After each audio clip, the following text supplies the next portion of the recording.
Hi, I'm Alex. And I'm Kris, and you're watching Thanks! We Hate It With Alex and Kris. Oh, here we go. Big topic. Oh, I'm gonna get so Big much topic. hate. Yeah. People get very precious about their final girls. So yeah, it's a hot button topic. But we're going to do it. Top worst final girls. Here we are. Here we go. Strap in. Okay, let's start at number 5 here. I'm gonna go back to Leprechaun with Leprechaun 2, Bridget. Yeah.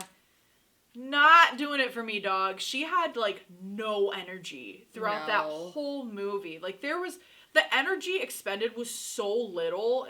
For a final girl, that's high energy. You have to be with it, and you've got to be angry. And right. You really have to raise the energy. You're the stand-in for the audience, basically. Right. Like you're the main person they're going to relate to. And I don't relate here at all. No. It's like, okay, I'd be way more scared and freaked out because, A, there's a leprechaun that I didn't know existed, you know. Yeah, yeah, and just... She's weak. Yeah, she's a weak. Yeah, and just the acting in general. I want to make myself look pretty for a wedding night. I want to look pretty for you. You're my husband now. I want to please you. And when there's no energy, it's going to put you to sleep. Right. And, you know, for the Leprechaun series, like we established, it's a lot of fun films. And right. it's definitely supposed to be more campy, but... What also comes along with campy is high energy. To me, it look like a leprechaun to me. All I gotta do is look up in the tree. Who else seen the leprechaun? Say yeah. And those things really go hand in hand. Like, that's like the bare definition. It's one of the bare basic foundations of camp. Yep. So when there's nothing there, I can't take it as a fun campy movie. Right. I can't do it. So it was bad. Could be a crackhead that got hold to the wrong stuff. And it told him to get up in a tree and play a leprechaun. And for my number 5, I'm reaching back to last week too. And I promise you guys, this will probably be one of the last times I bring up Halloween on this channel. Liar! But No, and it won't. It really won't. But these two, I put them together because I hate them both equally, I think. I couldn't decide which was the worst final girl. Like, I know which one I hate more. It's just, I couldn't decide which of them is just the worst final girl, I think, of the entire Halloween series. Mm-hmm. And so, at number 5, I had tied Sarah Moyer from Halloween Resurrection and Tina Williams, that fucking crazy-ass bitch from Halloween 5. Yeah, I went on a bit of a rant last time. I have a lot of anger about Halloween 5. It sucks. It does. It sucks. She literally has a crazy off with Loomis in the stairway at the hospital. All right, why don't you stay the night? Oh, I'm sorry, I gotta run. Tina, please. Stay away, okay? You know, you're really creepy filling that little girl with all that boogeyman crap. I believe that you're in danger. Jamie believes it too. Jamie's a 9-year-old girl. Be sensible.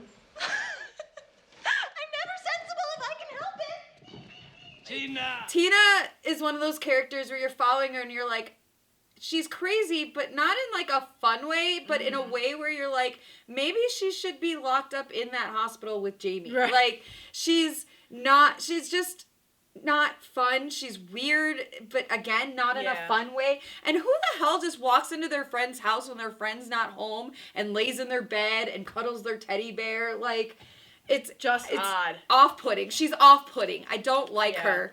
What rubs the salt in the wounds when it comes to Tina is we already had a capable final girl in Rachel, and they just threw her away in 5 by killing her off right away and turning her into the pantsless, sexy dancing girl that we were all making fun of in the 4th one.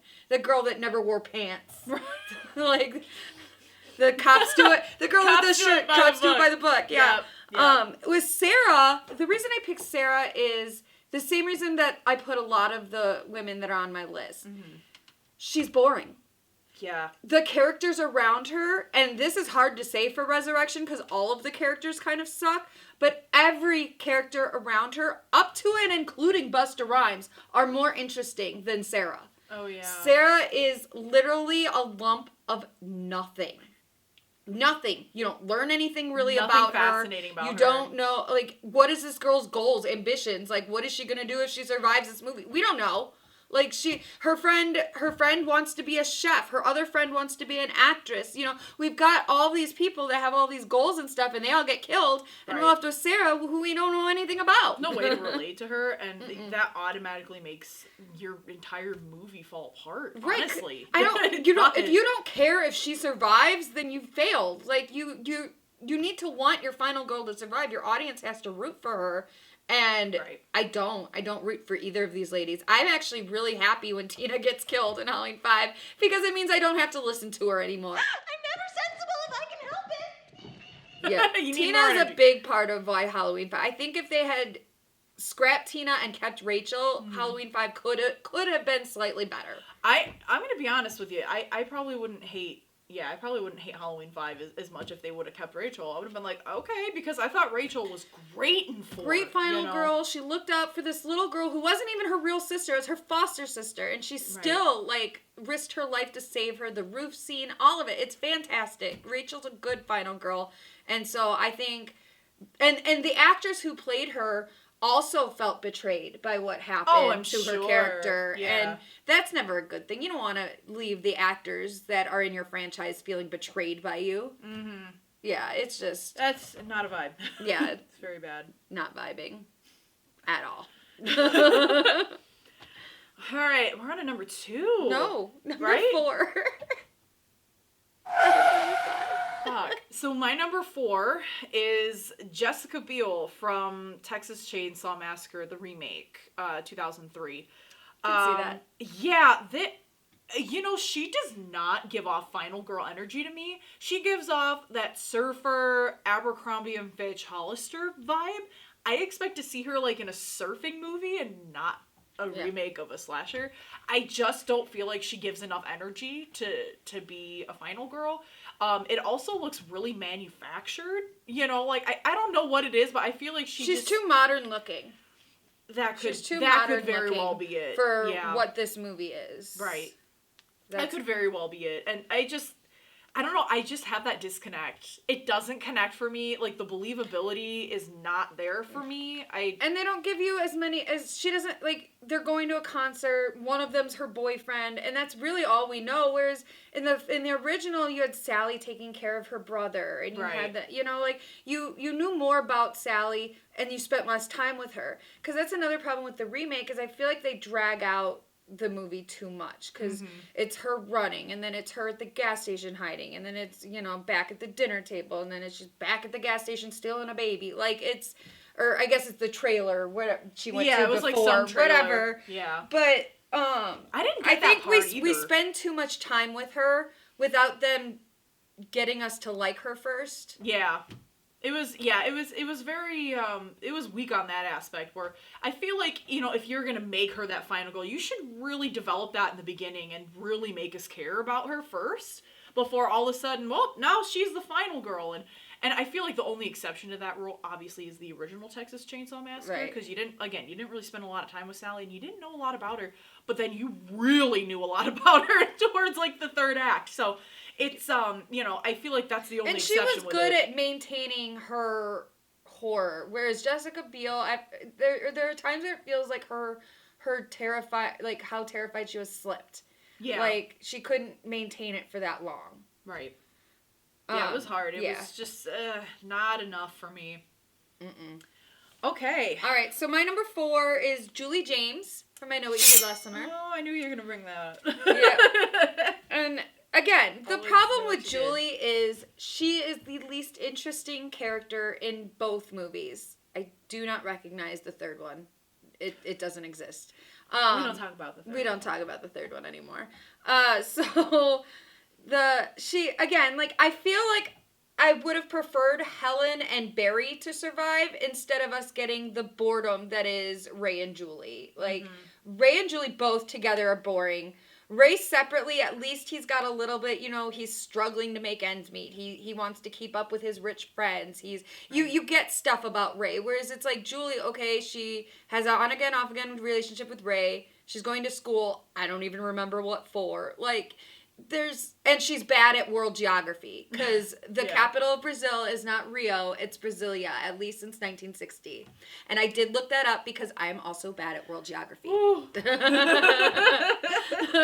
We're just gonna go on all aspects of that. Yeah, but that's what I'm saying. Like, Brandy's, in the sequel, Brandy is the more interesting character. Hell, Jack Black's Rastafarian character, who I hate, is better than is a more interesting character than Julie James. Jack Black deserved better. Right. God, that was awful. But so bad, yeah. But, like, by the end of the second one, you're almost rooting for Ben and Will to kill her so that you know that we will not get any more movies with her in them. Like, what are you waiting for, huh? Like I said, Sarah Michelle Gellar, or Helen and Barry, I would have preferred that they were the couple who survived over Julie and Ray. What are you waiting for? Because they were far more interesting characters. Objectively speaking, even though I like the movie, Julie James is not a good final girl. All she does is scream and have her eyes open wide the whole movie. Like, she annoys me. Number 3 already? Yeah, number 3. So I'm going to continue writing on the Texas Chainsaw Massacre train here. And I'm going to bring up Michelle from Texas Chainsaw Massacre Part 3. Yep. I liked her energy in the third act. Okay. All right. You and me then, huh? You sick fucker! Where was that energy before? You know, she gets into the car accident, you know, and then she hears the, you know, the chainsaw, and then the guy who runs out in the road. It's like, I kind of expect you to be a little more high energy in those scenes. Pretty goddamn good, you backwoods motherfucker. Right. Then you just had a car accident. You know, like, where's the sunrise? We should really look for this person. Like, no, your car just got fucking totaled, and now you're in the middle of these woods, which you know are dangerous because you encountered dangerous people earlier in the film. Right. And you're just walking around like, oh, yeah, what? Yeah. You should be a lot more scared, I feel like. Right. And, it didn't work. And plus, you know, it kind of sucks because, like, her co-star, the guy who played Ryan, like, I liked his character, and I liked how, like, tongue-in-cheek he was, and how much, like, a little bit of an asshole he was, but I feel like, you know, again, like, there were some scenes where it's like, guys, I feel like you should be a little more scared, you know? I mean, I personally... Forget the cannibals or whatever in the woods. Like, you just had a car accident in the middle of the woods at night, like... Right, yeah, so... I mean, like, again, I personally, again, I might get kind of slammed for this. I didn't think the acting was that bad in 3. I feel like it could have been worse. That's where you and I disagree. Well, it's not great, but I think it could have been a lot worse.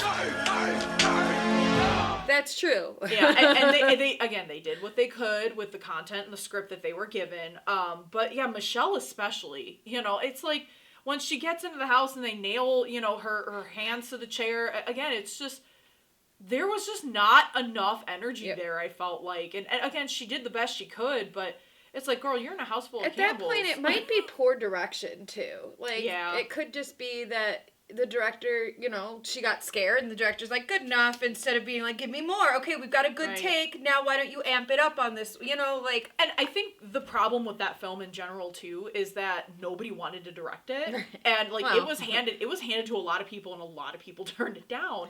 And they probably read the script. Right. And then, you know, Jeff Burr came in and directed it. And again, you know, you did the best you could. And, you know, you have, you know, fucking Viggo Mortensen, and then you have Ken Foray, which Ken Foray is always good at anything he fucking is. Like, honestly, like, his acting and his performance was good, and to me, one of the best parts of that film. I can see that. Yeah, like, and I also met Ken Foray at Flashback Weekend, and wow, what a nice guy. What a great fucking dude, you guys. Like, and he gave the best hugs, and like, such a firm handshake, and, like, he was so sweet. Like, he was one of the... I can't say enough about Ken Foray. Like, he's fantastic. Anyway, sorry. Here we go. No, I feel like Michelle could have had a little more energy. Just a little more. But she's definitely one of the weaker ones in the Texas legacy. Yeah. It could have been a lot worse, and again, she did what she could, but it didn't really work for me. Could have been a lot worse. Texas Chainsaw 4. Renee Zellweger. Oh my god. Right. Sorry, Right? Every time I think of it. I get it. Every time I think of that fucking movie, just, oh my God. Okay, alright. We're done. Okay. We done. We're done. Alright. Maybe. We'll see. Get into it. All right, my number 3, Natalie Simon from Urban Legend. Again, I love this movie, and I know it's going to fall under your I don't like the 2000s horror. But I do. I like this movie. I like Urban Legends. It had Robert Englund in it. It had like it's a good movie. Like I do like it, but I also get why Brenda would want to kill Natalie. Like, you know, forget the like, even aside from the whole like my boyfriend died because of your stupid Urban Legend prank. Mm-hmm. Like, she's not a very good or like attentive friend. Yeah. She's very judgmental to her goth roommate, played by the wonderful Danielle Harris. So I totally get why her goth roommate would be like, "Fuck you, bitch!" Like you're judgmental 100%. For no reason because she painted her wall black. Like, she made it look cooler. Fuck off. Right. You wish you were this fucking cool. I mean, You've got Loretta Devine in it. You've got Jared Leto in this movie. You've got Rebecca Gayheart. You've got all these people who all play much more interesting characters than the girl who we're supposed to care about. True. Like, Natalie is absolutely nothing of a character. And I feel like sometimes she either underacts or overacts. Because I like Alicia Witt. Oh, yeah. I don't think she's a bad actress. But in this one, again, it feels like either her reactions aren't enough or they're too much. It's an either or, and it's never like, I feel like Tara Reid acted her character better in this movie than Alicia Witt did with Natalie.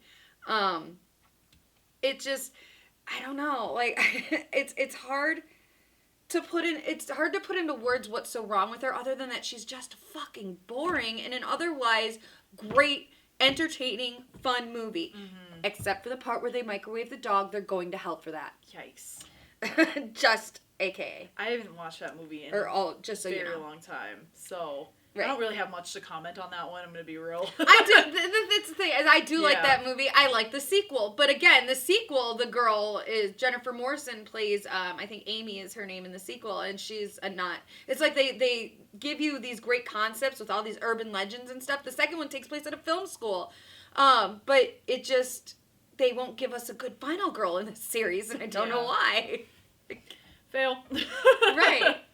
Like, Amy is better than Natalie, though, which is, it's weird to have a sequel where the sequel final girl is better than the original final girl, but at least she had a little bit of a backstory and an interesting arc and all of that, so. All right, number 2. All right. I am going to talk about the movie Funhouse with Toby Hooper. He made that after Texas Chainsaw, shortly after. And what's great about, I do have to say, like, the one thing I have to say this about Funhouse, I saw Funhouse for the first time at a drive-in theater. And guys, that was so special. I've actually seen a lot of classic horror films for the first time on drive-in theater screens. That's how they should be seen. Great. I love seeing movies like this at the drive-in, like, for the first time. That's so special. It's just such a special tradition.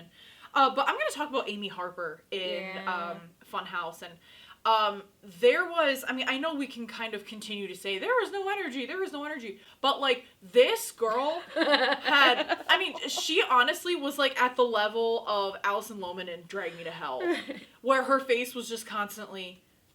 Right. You know, and it's like, there was nothing. I got nothing from that. Sometimes it felt like there was nothing home upstairs in her. Like, Yeah, there wasn't even, like, a tone or, like, just a solid set energy wavelength, I guess you could call it. There was nothing. It was just weird to watch because, again, like, the whole premise of Funhouse is actually really fucking scary. Like, that was actually terrifying to me. I was like, oh my god, you know, you just go into a carnival and you're like, oh cool, Funhouse, but like, there's some really shitty ass weird, you know, fucking murdering people and this, you know, monster creature, or deformed character, if you will. Not a monster creature, I shouldn't have. Yeah, more like a deformed character. Which is slightly problematic, but whatever. Yeah. Sorry. Whatever. Whatever. of course, during obviously it was different times, but yeah, looking back on it, you're like, ooh, like, yikes. I mean, it's obviously, it's not like okay. Basket Case where they're like, oh, nobody will ever have these deformities. Yeah. Right, where they go out of their way, but right. like, in this movie, they did kind of make some deformities that's like, oh gosh, you're kind of demonizing people with, yikes. Anyway, yeah, so it is a little questionable, but just during all the sequences, with this, antagonist and him trying to kill Amy, it's just, it was boring, and it shouldn't have, and in a movie like this, it should not be boring, because it's a terrifying concept, it was just so misplaced, and I was really disappointed because I love Funhouse. Yep. I just cannot stand that final girl. Wow, do I? Yep, and that sometimes that can derail an entire movie because you'd think Funhouse would be a bigger cult classic than it is. Right. And I think it probably a lot of it has to do with nobody cares about the final girl. Like, you don't care. Right. And that's the problem with, I think, every single one we've picked, and I know the ones on that are left on my list, is that you just don't care. Right. Yeah, like, you could die or not die, it doesn't matter to me. Right. It's you can't relate enough. There's not enough energy for the audience to relate and care about this character. And that's, I think, my second one here, I think embodies that the most. When you take someone who's a nothing character and surround her with freaking awesome, interesting characters, it takes away from the movie. And I am picking Dana Polk from Cabin in the Woods. Okay. Yep. I'm going to make enemies here. But I can totally see that. I will preface it. I love Cabin in the Woods. Oh, it's fantastic. I absolutely love Cabin in the Woods. And I get it that she's supposed to be this, final girl character, and that they drug them all to make them act more in their, their stereotype. Yeah. Or their trope. But even so, like, God, this girl is boring. And I think the reason she is not a good final girl is because she's directly responsible for destroying the world. Like, final girls are supposed to stop the big bad. Final girls are supposed to save the day. Final girls aren't supposed to be like, well, I'm too selfish to sacrifice myself for the greater good, so I'm just going to let the beast of hell take over and let hell on earth happen. Yeah. Which, stupid anyway. Okay, like, I get it. No one wants to have to sacrifice themselves for the greater good. However, what was the good of saving yourself when you're just going to be sitting here in the same hell with the rest of us? You're not going to, it's not like you saved your life to have a good life. It's going to be exponentially worse. And she doesn't realize that. It's like, you do realize like nothing's gonna go back to normal. She's one of the most selfish final girls in the genre. It's, again, I get it. I wouldn't want to just die to save the world either, but at the same time, it's like, at that point, I'm better off being dead if the sky is tearing open and giant hands are coming up. Like, I don't want to deal with that. Right. Like, I'd rather be dead, okay? Like, I mean, I guess at that point, too, like, who wouldn't, And again, it was... I mean, and that concept is solely based on how the script was written. Right. But it was how she portrayed it, and it was how she went about it. It came across as selfish. Yeah, it came up as just... Because I feel like for something like that, it would probably be intended for, like, not necessarily selfish reasons, but like, oh, God, I'm torn because... I care about the world, but I also care about myself. I don't want to die. Like, right. Like, I feel like it should have been just a tad softer. The problem is here is she dies either way. Like, you're going to die and take the whole world with you? Like, fuck you, bitch. Like... It's the way she went about it. You're just like, yikes. Like, she gave off the wrong type of energy for it. Like, it was supposed to be like oh gosh, like an existential thing. But instead, it was like I don't want to. Right. I'll say, I laughed out loud when Chris Hemsworth died in that movie. Like, you didn't see it coming. The first time we watched it, you don't see it coming. You're like, oh, is he going to make it across? And then just smash. Smash. It's such a surprise that it makes you laugh. Like, boom. I do love that. That is pretty fun. Right. I love Cabin in the Woods, but yeah, she's the weakest part of the movie, I think. Oh, 100%. She did not give off the right vibes, I feel like, for how that script was written. No, her friend was way more interesting, the blonde girl, and the boys were more interesting. Marty was more interesting. Like, I liked Marty. Yeah, I like Marty. So yeah, it's just, she was the weakest part of that. Of a very strong movie, she was the weakest link, I think. Yeah, I agree. All right, number 1. Are we here? Oh, no. Okay. I'm going to make enemies. I am going to make a lot of enemies right now. And I am going to have courage. I am choosing as my number 1 Fran from Dawn of the Dead. Oh, shit. Guys, I'm so sorry. Oh, shit. When I first, when I first watched Dawn of the Dead, I was really in love with Fran at the beginning. I loved her character. I loved how badass she was and how she just took over the intercom and she's like, I shut off those rescue stations. Fuck you. You're sending people to get murdered. Eat shit. You know, and I loved it. I was like, fuck yeah, this girl's getting it. But then later throughout the movie, she just kind of like stops being this bad. She like clings to Steven. Like she clings to her, you know, to her fiance or whatever. And she just doesn't. It's like, where was that energy when you were in the TV studio? Where is that energy now? And I get it, how the script was written. You're going through traumatic events. You know, the character is obviously going to change because of that. But I feel like if you're going to have that type of badass energy, it should still peak out just a little bit. Where'd the badass go? Right. Where did it go? And especially the part where they were in like looking for stuff in the airplane hangar when they were filling up for gas. Oh, yeah. For the helicopter. And Steve is, you know, there is a zombie, and she, you know, Steve's like, Fran, run, and she just stands there and looks at the zombie, looks at him, looks at the zombie, right. And what did I watch? I think some of the disconnect with Fran might come from criticisms of Barbara. They're coming to get you, Barbara. Stop it! You're ignorant. They're coming for you, Barbara. And in Night of the Living Dead, Barbara's a very weak final girl. I didn't include her because she's kind of the prototype. And I think he was learning with her. And he did. He took some of the criticisms that he heard about her, which was that she was just nothing. She was wallpaper. Like, the girl did nothing. Right. And I think he took that and he tried to fix it with Fran. But I feel like she's still like prototype number 2. Like he's still working towards that fully badass woman final girl. And yeah, I think he started strong with Fran, and then it's like as soon as you introduce a man, he doesn't know how to make a woman strong anymore. Like Romero, like I love Romero. We're not dissing on Romero, but I feel like this is his problem is. He can let a girl be strong when she's on her own, but the minute the man comes in the picture, she loses, like, her strength. And the same thing did happen to Barbara a little bit. She was strong, and then, what's his face? Main guy.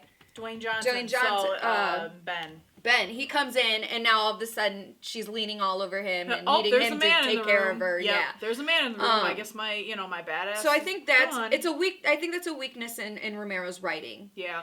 And again, he was slowly correcting it though. For sure. You know, and don't get me wrong here, guys, Dawn of the Dead is fucking awesome. Like, Dawn of the Dead is iconic in every way, single shape and form. I even like the remake. The remake was awesome. Like, again, these movies are fucking lit. You know, they're so good, but I feel like Fran really needed just a little more energy throughout the apocalypse here.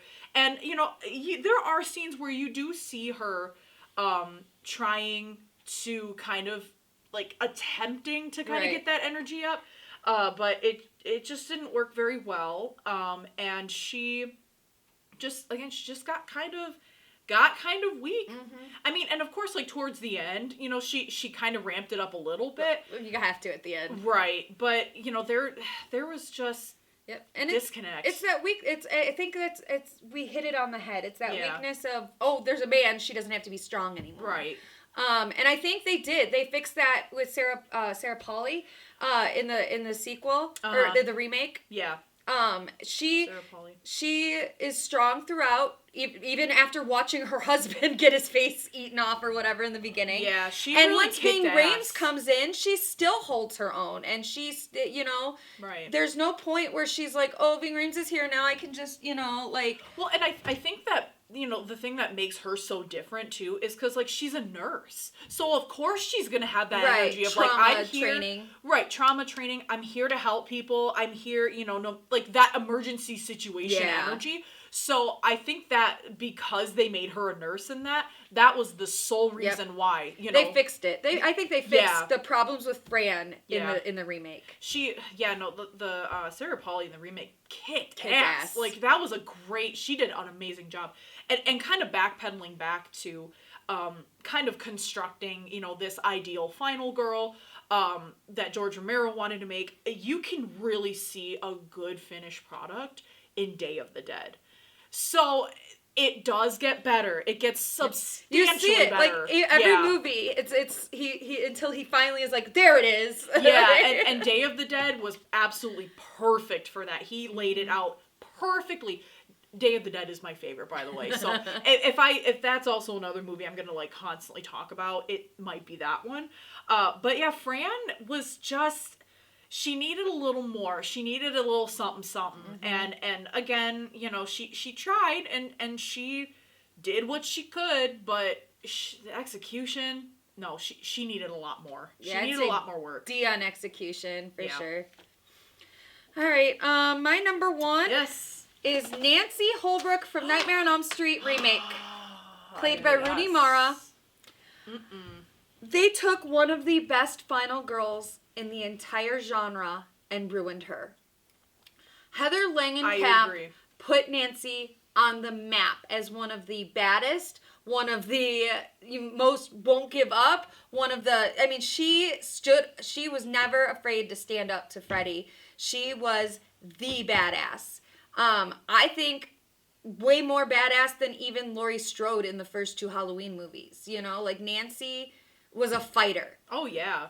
She did well. In the remake, she's a whiny, complainy, crying little like annoying bitch. Like I can't like, and I know it's probably not Rooney Mara's fault. She's an incredible actress.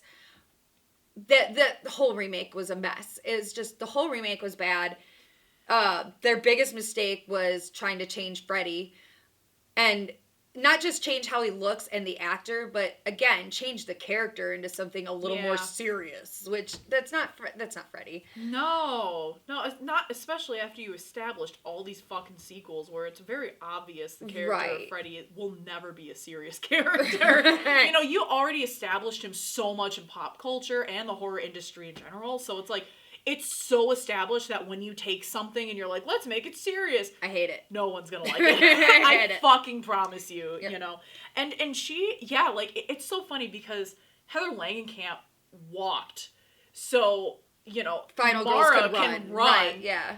But instead, this final girl for the remake, like, crawled. Yeah, it was, you know? It was bad. She had she had none of the wit, intelligence, or fortitude that Heather Langenkamp brought to the character. Yeah. She was just a brooding, you know, outsider. And I'm sorry, brooding outsider does not an interesting character make, and Hollywood needs to learn this. Seriously. You cannot just take a character and make them brooding and sad and complaining all the time how they're an outcast.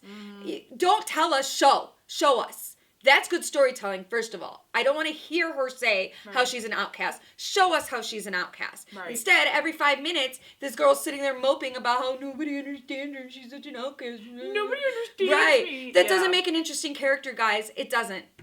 It just doesn't. You're right. I don't want to hear it. I want to see it, you know. I can't. And there's an element, too, again, of believability. It's like, you know, it doesn't really matter how well someone acts, you know, when they're brooding or sad, you know, it's like, I would believe it more if I would have seen specific examples of how this person is an outcast, you know, like, I'd believe it more. Right, I can't just listen. That's the storytelling aspect. Right. You're not, a good story doesn't tell, it shows. And especially, you know, I mean, that's the whole fucking basis of filmmaking. It's a visual medium, guys. Right, so it's like, you have to understand that. Like, you have to understand that you have to show. And, you know, dialogue is important, but it's not as important as the actual visual medium. So. Yeah, well, she gets my number 1 spot because, again, sequels are supposed to take the original and improve upon them. True. This one took the original, or remakes, I should say, not sequels, but remakes should take the original and improve on them if you've got a new idea. This one, didn't have a new idea, didn't improve on the original, and in fact made the final girl 10 times worse. Yeah, really bad. Really bad. Like, Nancy is iconic, and they just destroyed her. It makes me a little mad. Now that I think about it, I'm mad. It was a little BG on them, It's like, ooh, like, that was not a good choice. Guys, that was... Yeah, sometimes I really just don't understand, like, the filmmakers. It's like, sometimes I wish I could just be in their brain and just be like, why do you think this? And not that it's wrong, I just need to understand. Exactly. Like, what? Why? Yeah. Just why? Yeah, this remake didn't need to happen. It didn't. And it failed in general. At everything. At everything it tried to do, it failed. Fuck that movie. Right, fuck that movie. So, alright, there's our number 5. I'm sure some of you disagree with us, or maybe we've even mentioned your favorite final girl. I'm really hoping I'm not going to get death threats.